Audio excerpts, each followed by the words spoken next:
Baba egameni likayisele lendodana nelikamoya ongcwele egameni linamandla lomfeki wethu uJesu Kristu waseNazaretha baba nasekuseni siyabonga uNkulunkulu namandla wonke ekuseni siyabonga umusa ongaka kube nathi baba ubusuku bonke kufika ngalesi sikhathi siyabonga egameni likaJesu Kristu waseNazaretha wena ongalali wena ongayenti wena uyasilwela Nkosi siyabonga egameni likaJesu baba ekuseni siyakuphakamisa siyakudumisa sikwenza mkhulu egameni elihle lomfeki Jesu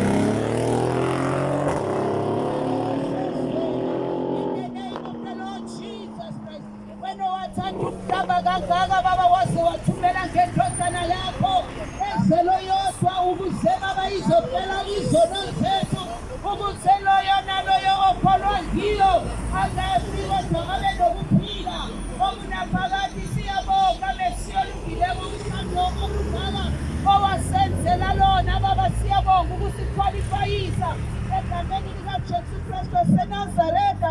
ekuseni sithi bayekhe kwenyama yakwaJuda bayede simakade sezulu siyakumema nawe moya ingcwele egameni linamandla lomfeli wethu uJesu Kristu waseNazaretha ngaphandle kwakho moya ongcwele singenzi lutho egameni likaJesu lithi ilizwi lakho Baba babili bathathu nabahlangene ngegama lakho uyehla ube nabo siyabonga ukuba khona phakathi kwethu Baba egameni likaJesu Kristu waseNazaretha sibonga umusa ongaka Mesiya olungileko sibonga uthando egameni eliyimpela omfeni wethu Jesu Kristu waseNazaretha amen. Oh hallelujah sabingelela umphakathi wonke egameni likaJesu owaseNazaretha uKristu inkosi hallelujah sizile namhlanje bazalwane size nje ngeindaba ezinhle zombuso kaNkulunkulu sizomemezela indaba ezimnandi zikaJesu osindisayo uJesu onothando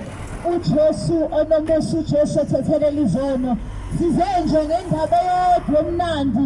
ukuthi indaba namhlanje ezimbi zigcwele emhlabeni abantu bebulalana abantu behlukumezana abantu bezondana abantu beshiyana abantu bengenalo uthando komunye nakomunye abantu bezwisana ubuhlungu ngendlela ezihlukahlukene kodwa sizomemezela indaba emnandi namhlanje ukuthi ukhona uJesu owafela umuntu ukhona uJesu othethelela izono zabantu ukhona uJesu onomusa onothando haleluya sizofunda-ke bazalwane egameni likaJesu sifunda incwadi ka-Isaya chapter number 1 sizofunda khona uverse number 18 egameni likaJesu la ufundeka khona kanjena bazalwane Isaiah chapter number 1 verse number 18 amen.